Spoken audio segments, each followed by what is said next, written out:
Dewa Perang Ye-Shikai. Bab 1461.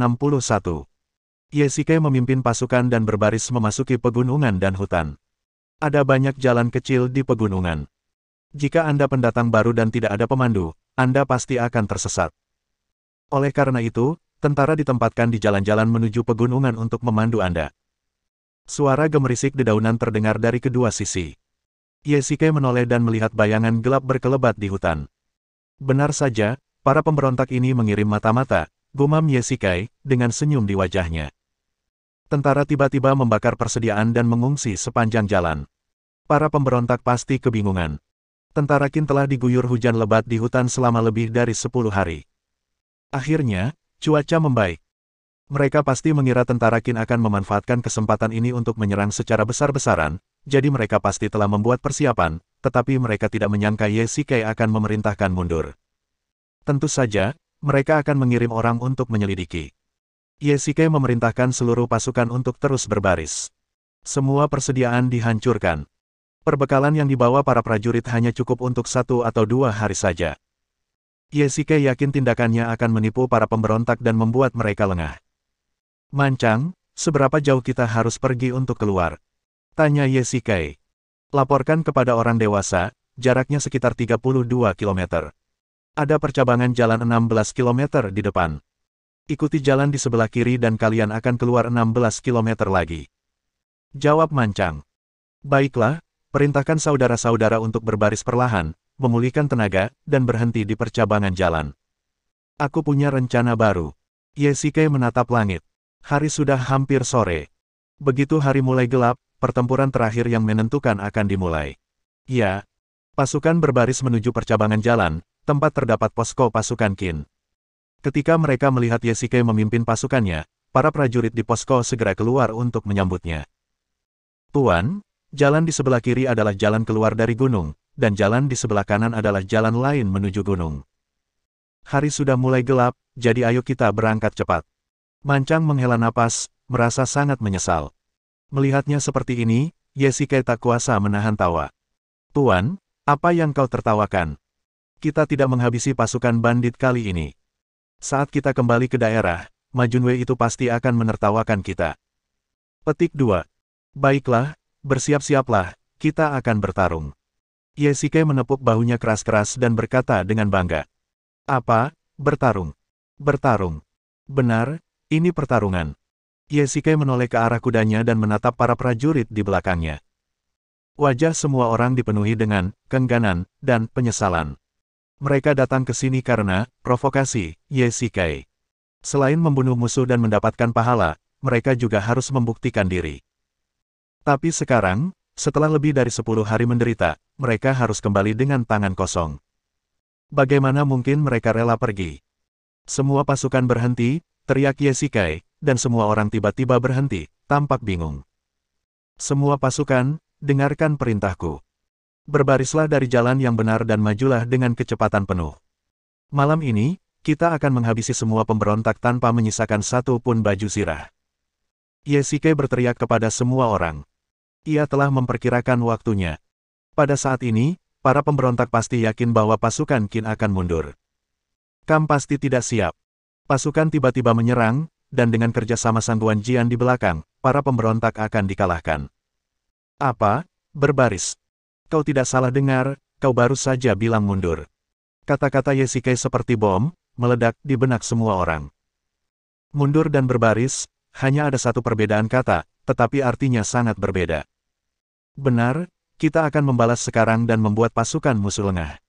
Aku juga bisa memberitahu semua orang bahwa Sang Guan Junhou telah membawa orang untuk menghentikan laju mereka. Dalam pertempuran ini, tak satu pun dari mereka yang bisa lolos." Ye-Shikai memberi perintah, yang bisa dibilang 100 kali lipat. Para prajurit berteriak satu demi satu, dan wajah khawatir Mancang berubah menjadi wajah tersenyum, mengambil 2 pedang dan maju ke depan. "Kita akan bergerak dengan kecepatan penuh dan berusaha mencapai perkemahan mereka sebelum gelap." Serang. Perkemahan pemberontak. Apakah kalian sudah mendengar bahwa pasukan Qin telah mundur hari ini? Benarkah? Mereka tidak menyerang kita, tetapi malah mundur. Benar. Aku melihatnya dengan mata kepalaku sendiri. Mereka membakar seluruh perkemahan, beserta makanan dan senjata. Pasukan juga mulai mundur. Menurutku, komandan pasukan Qin juga orang yang tidak berguna. Dia pasti ketakutan karena hujan deras, jadi dia segera memimpin pasukannya untuk melarikan diri. Haha, kau benar. Wus, wus, wus. Ada sesuatu yang terjadi. Ah. Di Kam, beberapa pemberontak sedang mengobrol di tengah jalan ketika mereka tertembak menjadi saringan oleh hujan panah yang jatuh dari langit. Tembak lagi. Teriak Yesikai, dan ribuan anak panah jatuh dari langit. Karena gelap, para pemberontak yang berpatroli di Kam tidak dapat melihat mereka sama sekali. Mereka lengah dan ditembak mati. Itu tentara Qin, keluar dan bertarunglah. Para pemberontak menyadari ada yang tidak beres, dan buru-buru mengambil senjata mereka, lalu bergegas keluar dari barak tanpa sempat berganti pakaian. Semua prajurit, dengarkan, basmi para bandit. Yesikai menghunus pedangnya dan berteriak keras. Dengan satu perintah, para prajurit di belakangnya bergegas ke kamp pemberontak seperti serigala, dan dalam sekejap mata, mereka menerobos gerbang yang hampir tak dijaga. Yesikai mengeluarkan panah sinyal dan menembakkannya ke udara. Ini adalah sinyal yang telah disepakati sebelumnya antara dia dan Sang Guanjian. Begitu panah sinyal dilepaskan, mereka akan menyerang dari belakang. Mancang, ayo kita serang juga. Ya, aku tidak sabar. Yesikai memimpin pengawal pribadinya dan bergegas masuk ke Kam dengan menunggang kuda. Dengan satu tombak, ia melenyapkan para pemberontak yang bergegas menyerang. Menghadapi pasukan Qin yang jumlahnya beberapa kali lipat, para pemberontak tidak siap dan mulai runtuh setelah bertahan beberapa saat. Mereka lebih unggul dalam serangan hutan, bukan pertahanan, sehingga mereka hampir tidak memiliki baju zirah yang berat. Menghadapi pasukan Qin yang bersenjata lengkap, pedang mereka bahkan tidak mampu menembus baju zirah mereka. Pasukan Qin terlalu banyak, aku. Ayo kita kabur. Ketika beberapa pemberontak mulai menyerah dan runtuh, pertahanan mereka pun langsung runtuh. Tuan, pasukan musuh semua berlari ke belakang gunung. Pasti ada rute pelarian mereka di sana, kata Mancang segera. Para pemberontak melarikan diri dengan tergesa-gesa, dan tentu saja mereka tidak bisa mengurus persediaan di gudang. Yesikai sama sekali tidak panik, karena pasukan Sang Guanjian sudah ada di mana-mana di belakangnya.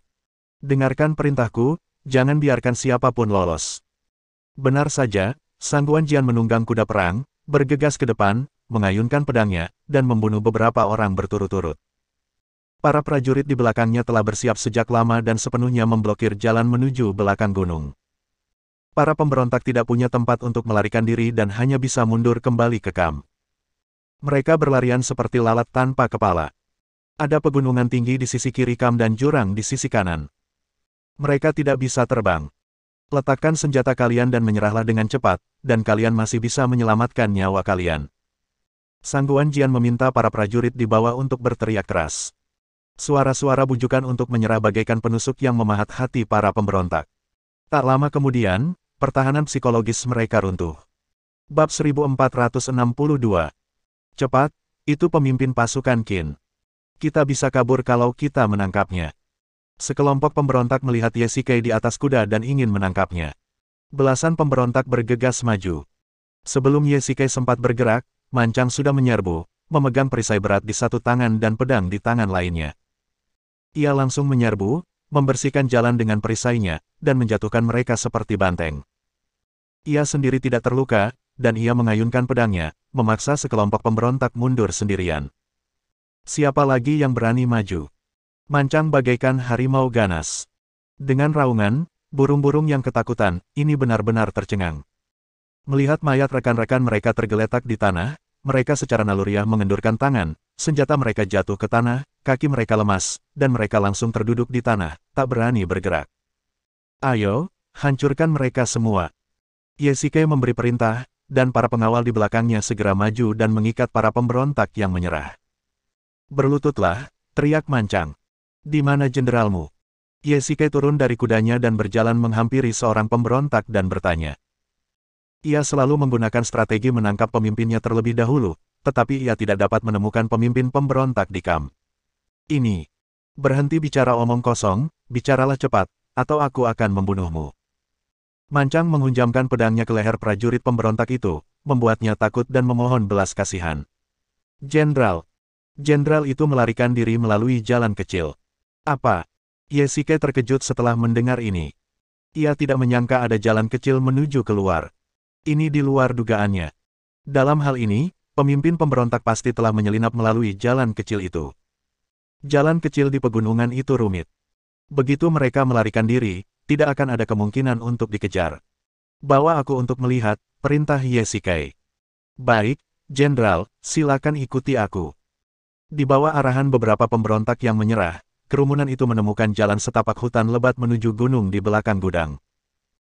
Jalan setapak itu sangat sempit, hanya cukup untuk dua orang berjalan berdampingan, tetapi di saat yang sama, jalan itu cukup tersembunyi sehingga orang luar tidak dapat menemukannya sama sekali.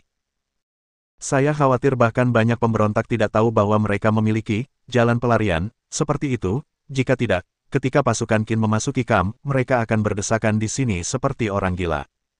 Tuan, haruskah kita mengejar mereka? Tanya Mancang. Melihat ekspresi cemasnya, jelas bahwa ia ingin mengejar. Ye Shikai melangkah maju untuk melihat lebih dekat dan menemukan banyak jejak kaki berantakan di tanah. Dilihat dari basahnya jejak kaki itu, mereka telah pergi untuk sementara waktu. Lupakan saja, ada terlalu banyak jalan setapak di pegunungan. Tentara kita tidak mengerti medan. Sekarang gelap. Jika kita masuk dengan gegabah, kita sendiri yang rugi. Ye Shikai menolak pendapat Mancang dan berjalan kembali bersama para penjaga. Tuan Ye, kau di sini. Tiba-tiba, suara Sang Guanjian terdengar dari kejauhan. Berbalik, ia melihat orang-orang berkuda telah bergegas mendekat. Kedua pasukan berhasil bertemu di kamp. Bagaimana situasinya? Tanya Ye Shikai. Mereka menyerah. Kecuali beberapa orang yang berjuang sampai mati, sebagian besar menyerah. Kita menang. Sekarang para prajurit sedang membersihkan medan perang dan menghitung rampasan perang, kata Sang Guanjian sambil tersenyum. Yang mulia adalah dalang dan telah melancarkan serangan mendadak ke kamp. Saya mengagumi Anda. Baiklah, pertempuran sudah berakhir. Biarkan para prajurit bersiap, mengawal para tawanan, dan mengambil rampasan perang. Kita akan berangkat ke Puyang semalaman. Selain itu, biarkan kavaleri segera mengirim saudara-saudara yang terluka kembali ke kabupaten untuk dirawat. Jangan tunda. Ye Shikai masih merasa sedikit menyesal. Meskipun ia memenangkan pertempuran, pemimpin pasukan pemberontak melarikan diri. Baiklah, saya akan mengaturnya sekarang. 1 jam kemudian. Tuan, lebih dari 200 saudara yang terluka telah dipulangkan oleh kavaleri. Selain itu, 2.000 butir gandum yang disimpan oleh para pemberontak telah dihitung. Meskipun mentalnya sudah siap, jumlah gandum sebanyak itu masih di luar dugaan Ye Shikai. Sepertinya mereka menduduki gunung sebagai raja, dan memang merampok banyak tim transportasi Qin. Bagus sekali, bawa mereka semua kembali. Ye Shikai menunggang kuda perangnya, memberi perintah, dan memimpin pasukan keluar dari pegunungan. Kota Puyang. Haha, saudara Ye, senang sekali kau kembali dengan kemenangan. Lihat, orang-orangnya sangat ramah. Begitu mereka memasuki wilayah itu, Ye Shikai dan rombongannya disambut oleh Ma Yao dan para jenderal lainnya. Tidak diketahui siapa yang memberitahu mereka, tetapi Ma Yao adalah orang pertama yang mengetahui berita kemenangan mereka dan langsung menghadang mereka di gerbang kota. Terima kasih atas sambutannya, Letnan Wilayah. Kami telah meraih kemenangan besar kali ini, dan kami juga ingin berterima kasih atas bantuanmu yang luar biasa. Ye Shikai tidak mau bersaing dengannya, jadi ia hanya memberi Ma Yao wajah. Benar saja, mendengar ini, Ma Yao langsung menunjukkan senyum bangga. Tidak, ini juga tanggung jawabku untuk memastikan logistik. Ma Yao memegang tangan Ye Shikai, ayo, aku sudah menyiapkan jamuan perayaan untukmu di restoran terbaik di daerah ini, silakan datang.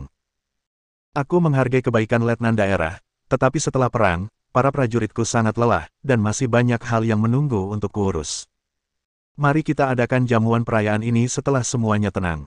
Ye Shikai tersenyum tipis dan menolak dengan sopan. Meskipun korban dalam pertempuran ini tidak banyak, masih banyak hal yang harus ditangani setelah perang.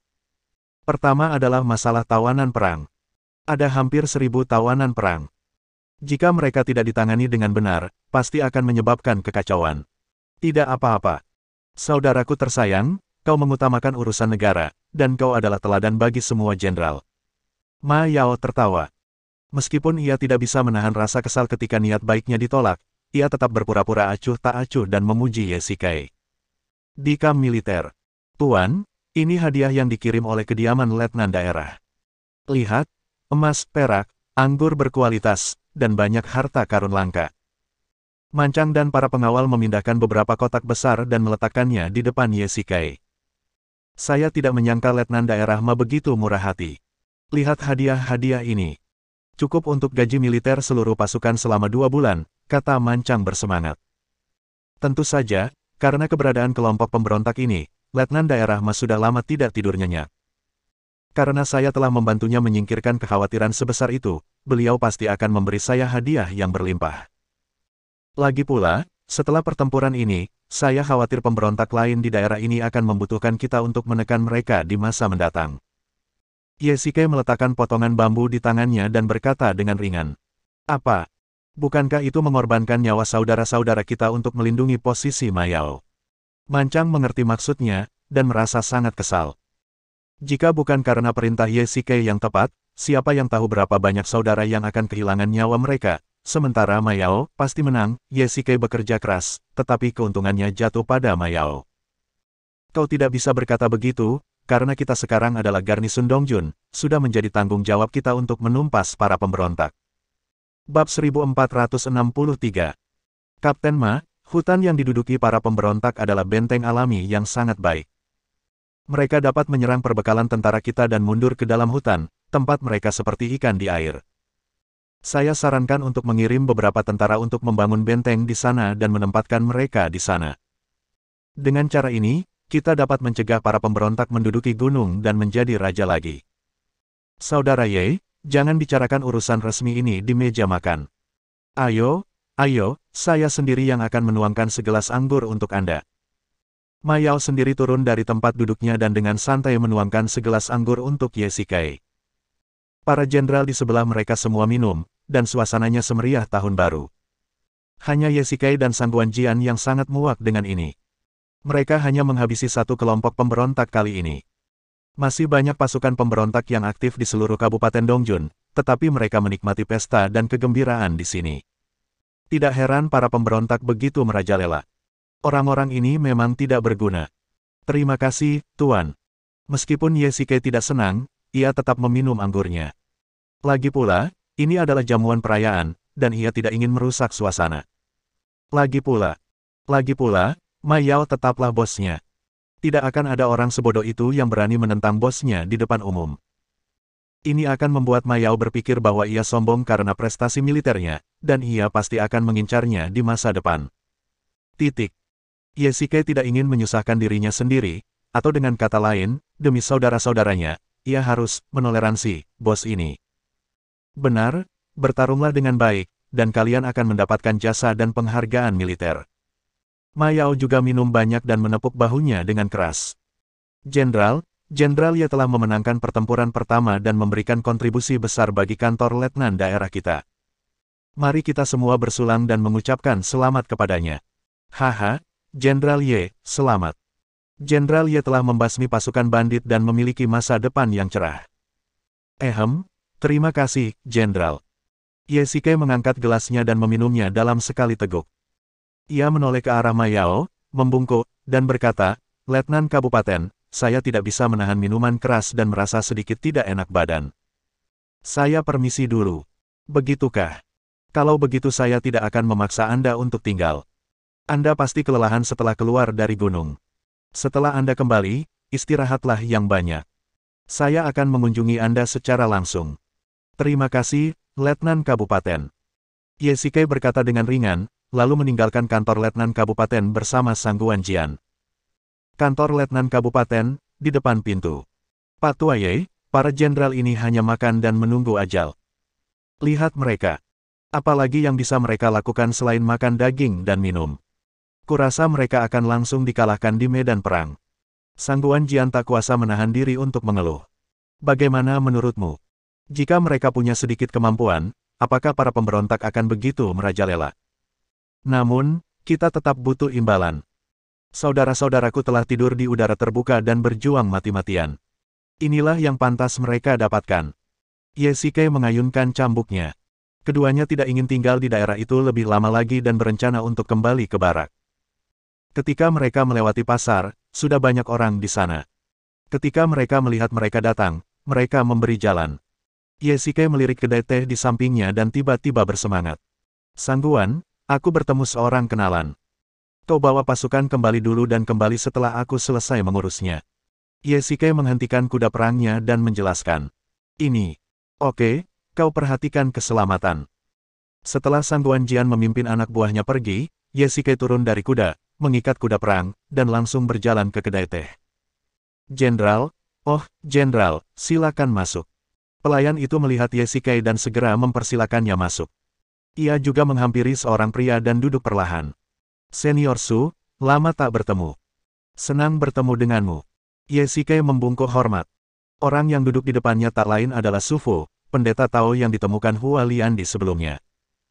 Ia masih berpakaian sama, mengenakan gaun panjang putih, tampak seperti seorang pertapa. Ternyata Tuan Ye, Anda datang tepat waktu. Teh sedang musim terbaiknya. Mari kita cicipi. Su Fu melambaikan lengan bajunya, dan cangkir teh kosong di atas meja langsung terisi teh, memancarkan aroma teh yang kuat. Terima kasih, senior. Ye Shikai mengambil cangkir teh dan menyesapnya. Tehnya benar-benar enak. Kudengar Anda memimpin pasukan menuju kemenangan. Selamat. Su Fu tersenyum tipis, Anda datang kepada saya, seharusnya bukan hanya untuk secangkir teh.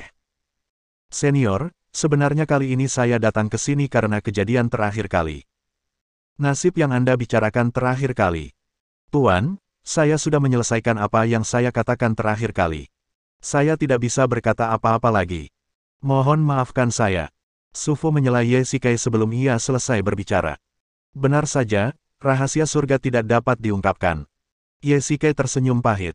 Mungkin para guru ini akan berbicara seperti ini. Mereka akan selalu membuat orang penasaran jika mereka mengatakan setengahnya. Jadi kali ini, dia datang ke sini untuk mencoba peruntungannya. Baiklah. Karena kau tidak ingin mengungkapkannya, aku tidak akan bertanya lagi. Ye Shikai mengangguk dan menjawab, mengganti topik pembicaraan, kemana kau akan pergi selanjutnya, senior? Sejujurnya, Tuan, saya mengikuti perintah Yang Mulia Kaisar pertama untuk menyeberang ke Penglai di timur. Saya khawatir saya tidak akan kembali untuk beberapa waktu. Mohon jaga diri. Jaga diri, senior. Melihat Su Fu yang semakin menjauh, Ye Shikai dipenuhi dengan emosi. Dia memimpin orang-orang ke Penglai di timur untuk menemukan ramuan keabadian bagi Qin Shi Huang, yang tentu saja berarti waktu Qin Shi Huang hampir habis. Ye Shikai menjelajahi periode sejarah ini dan tidak dapat mengubah apapun. Dia hanya bisa menjadi penonton. Meskipun dia sekarang adalah seorang jenderal dinasti Qin, dia tidak bisa mengatakan berapa lama dia bisa bertahan. Modern, grup Tianya. Apa, dia menghilang. Presiden Su, Nona Ji meminta saya untuk merahasiakan masalah ini dari Anda. Karena Anda sudah tahu, jangan bilang saya yang membocorkannya. Elena tampak kesal. Setelah diinterogasi, berulang kali oleh Su Qingyu dan Anlan, akhirnya ia mengaku.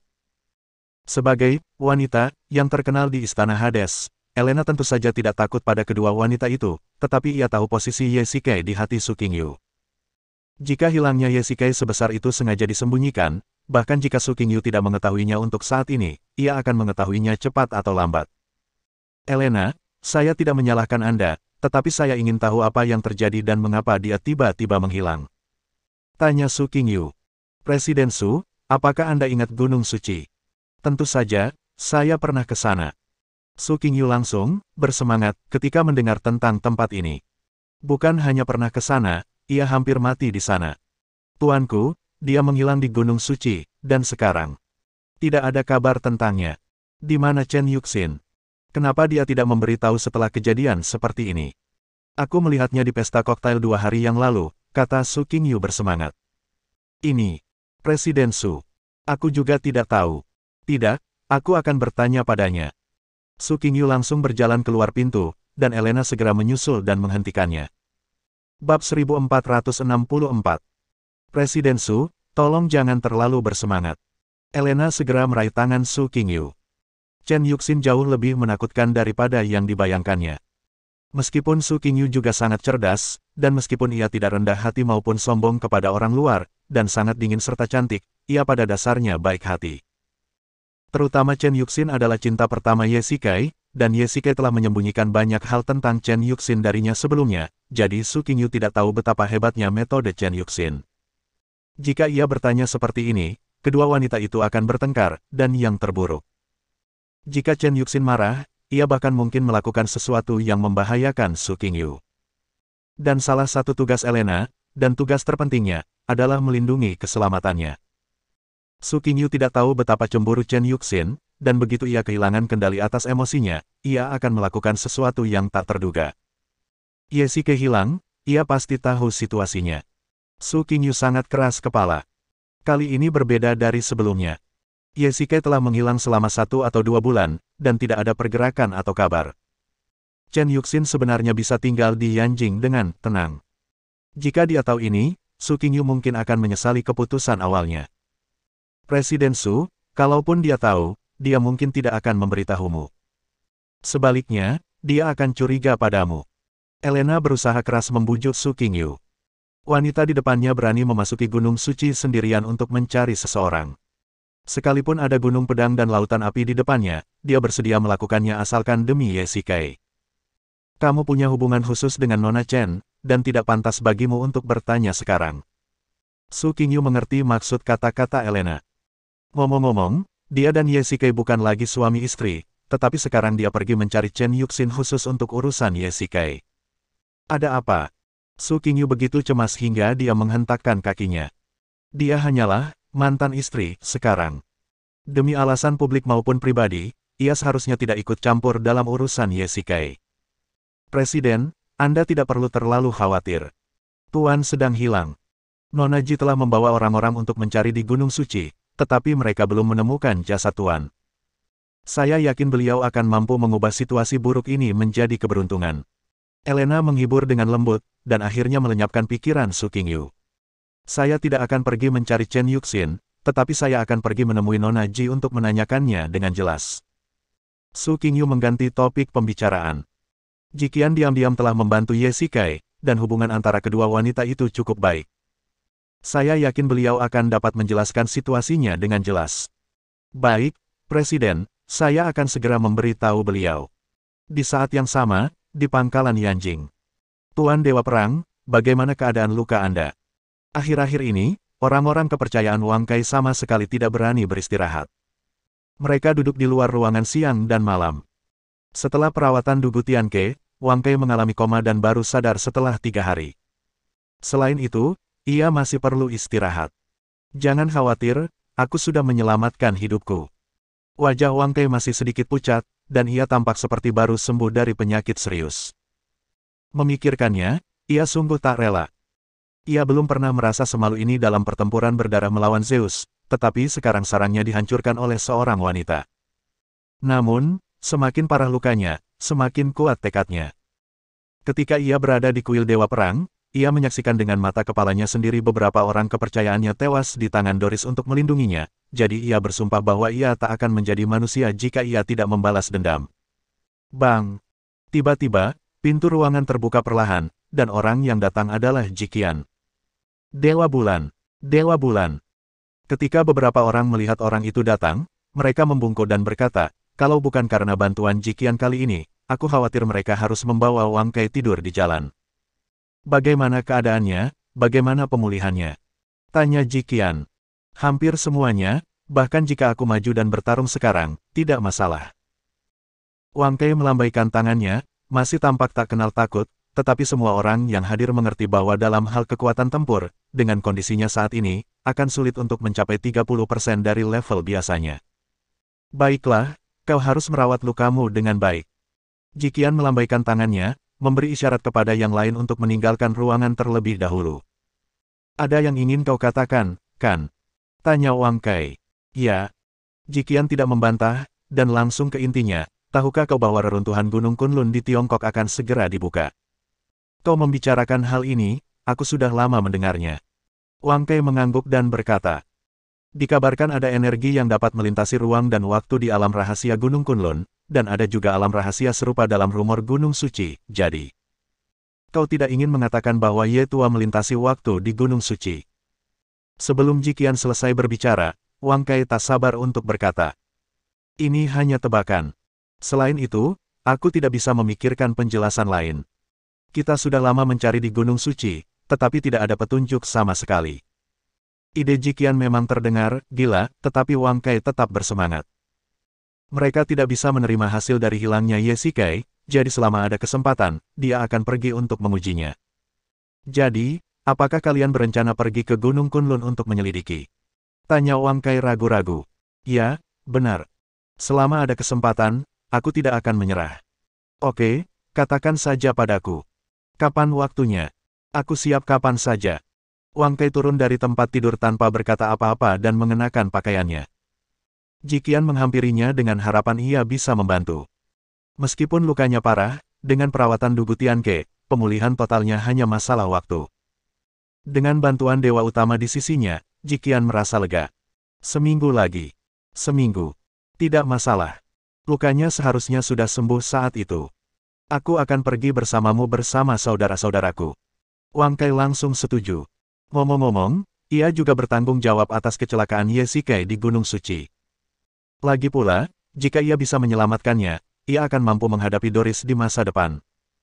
Terlebih lagi, para jenderal Istana Hades juga akan menemaninya kali ini.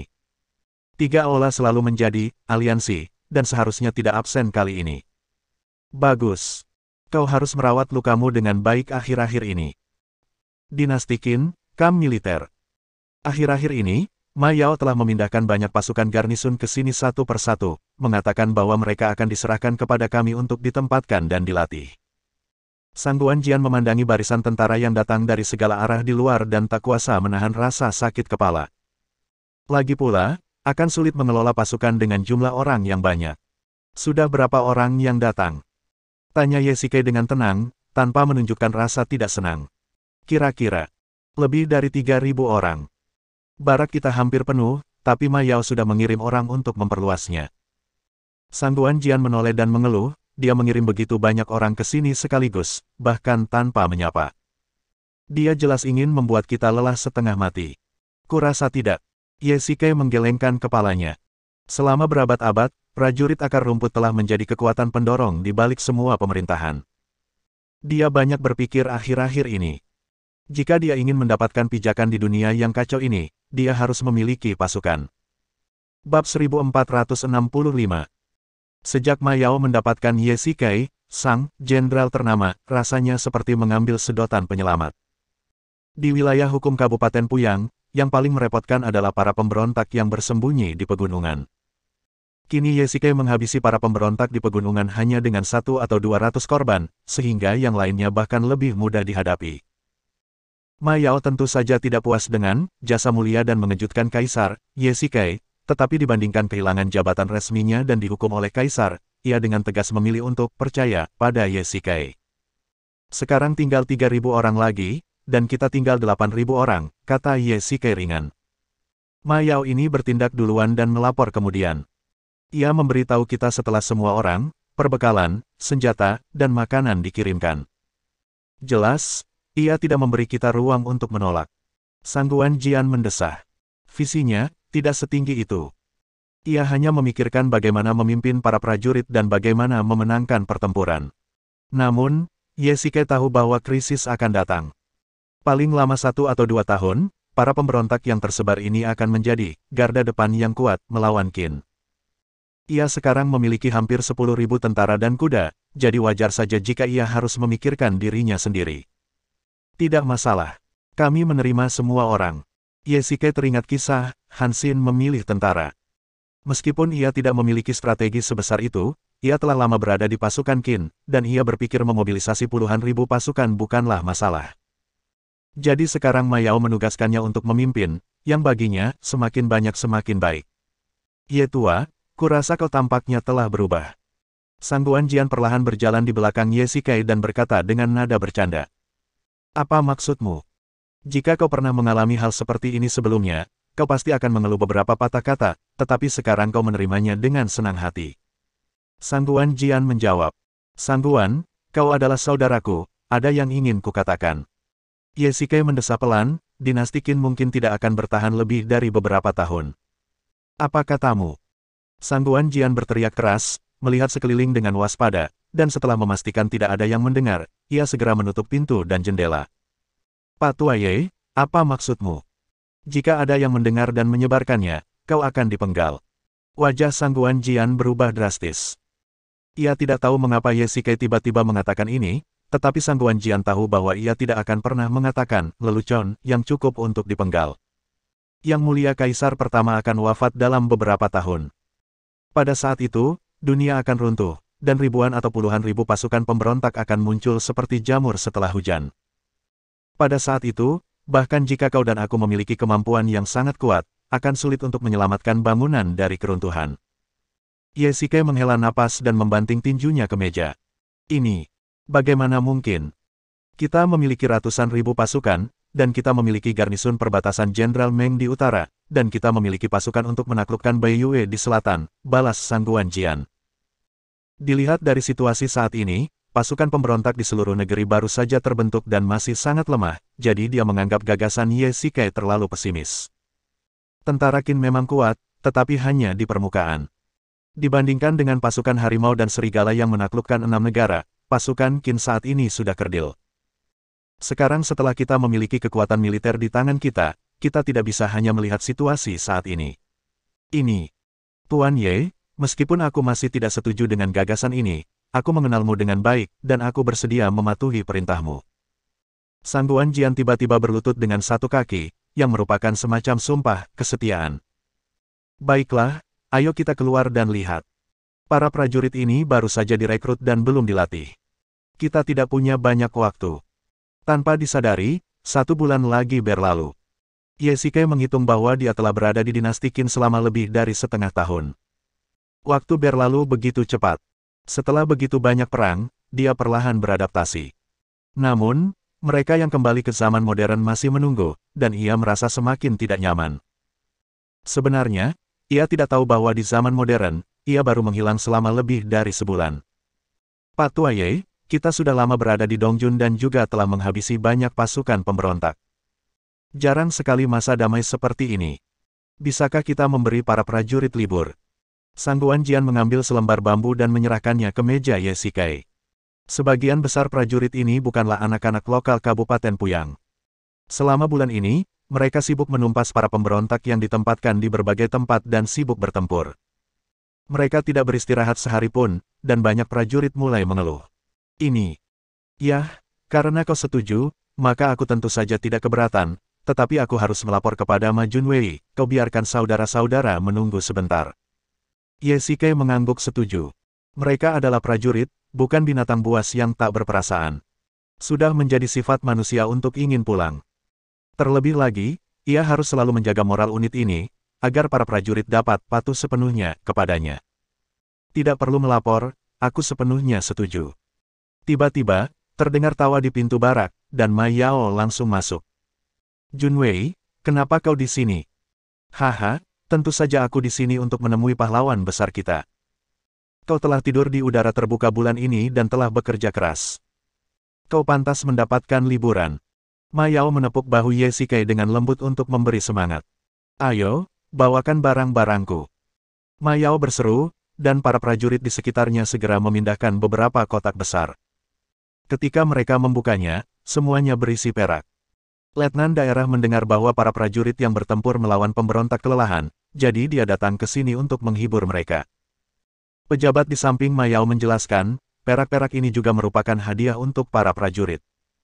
Kalau begitu, aku ingin berterima kasih kepada Letnan daerah atas kebaikannya atas nama para prajurit. Ye Shikai membungkuk dan melambaikan tangannya, meminta para penjaga untuk menyimpan perak itu. Haha. Kuharap saudara Ye akan terus bekerja keras dan meraih lebih banyak prestasi militer. Pak Tua Ye, bukankah kita juga harus kembali ke desa Sangsui? Karena ada waktu istirahat yang langka, Sangguan Jian tentu saja ingin kembali.